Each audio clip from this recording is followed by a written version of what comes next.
The book, a short story, by H.P. Lovecraft.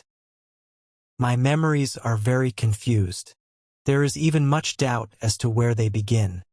For at times I feel appalling vistas of years stretching behind me, while at other times it seems as if the present moment were an isolated point in a gray, formless infinity. I am not even certain how I am communicating this message. While I know I am speaking, I have a vague impression that some strange and perhaps terrible mediation will be needed to bear what I say to the points where I wish to be heard.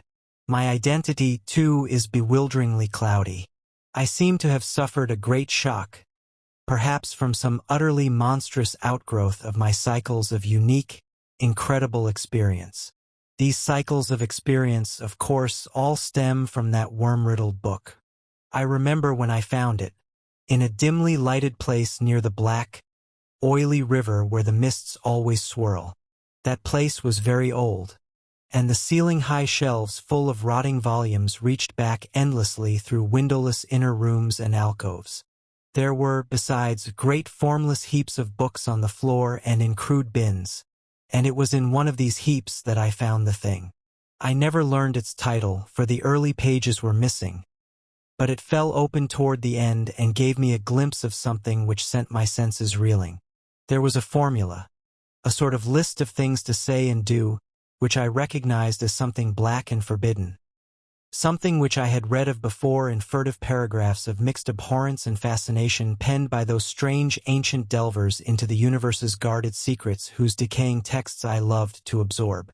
It was a key, a guide, to certain gateways and transitions of which mystics have dreamed and whispered since the race was young, and which lead to freedoms and discoveries beyond the 3 dimensions and realms of life and matter that we know.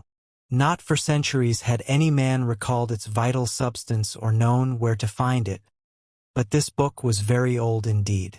No printing press, but the hand of some half-crazed monk, had traced these ominous Latin phrases in uncials of awesome antiquity.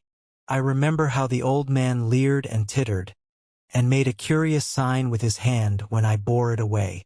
He had refused to take pay for it, and only long afterwards did I guess why. As I hurried home through those narrow, winding, mist-cloaked waterfront streets, I had a frightful impression of being stealthily followed by softly padding feet. The centuried, tottering houses on both sides seemed alive with a fresh and morbid malignity, as if some hitherto closed channel of evil understanding had abruptly been opened. I felt that those walls and overhanging gables of mildewed brick and fungoid plaster and timber, with fishy, eye-like, diamond-paned windows that leered, could hardly desist from advancing and crushing me. Yet I had read only the least fragment of that blasphemous rune before closing the book and bringing it away. I remember how I read the book at last, white-faced, and locked in the attic room that I had long devoted to strange searchings. The great house was very still, for I had not gone up till after midnight. I think I had a family then, though the details are very uncertain, and I know there were many servants. Just what the year was I cannot say, for since then I have known many ages and dimensions, and have had all my notions of time dissolved and refashioned. It was by the light of candles that I read. I recall the relentless dripping of the wax, and there were chimes that came every now and then from distant belfries. I seemed to keep track of those chimes with a peculiar intentness, as if I feared to hear some very remote, intruding note among them. Then came the first scratching and fumbling at the dormer window that looked out high above the other roofs of the city. It came as I droned aloud the 9th verse of that primal lay, and I knew amidst my shudders what it meant. For he who passes the gateways always wins a shadow, and never again can he be alone. I had evoked, and the book was indeed all I had suspected.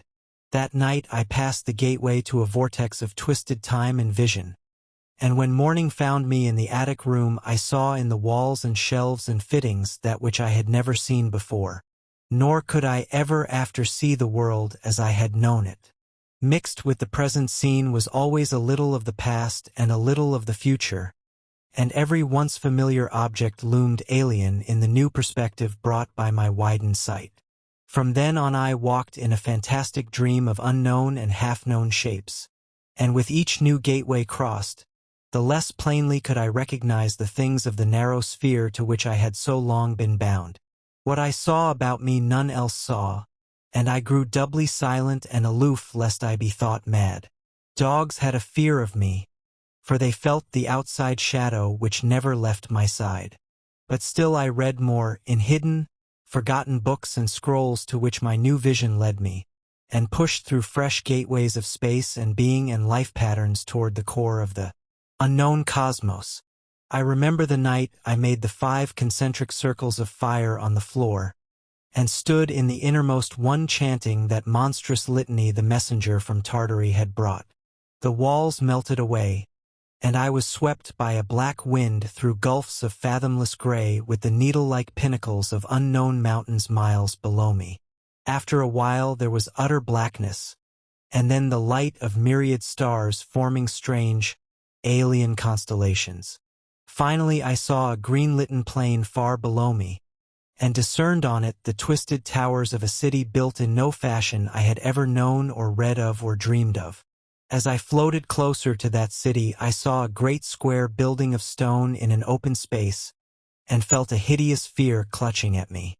I screamed and struggled, and after a blankness was again in my attic room sprawled flat over the 5 phosphorescent circles on the floor.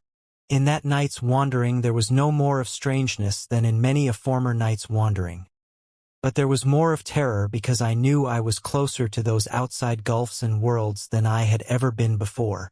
Thereafter I was more cautious with my incantations, for I had no wish to be cut off from my body and from the earth in unknown abysses whence I could never return.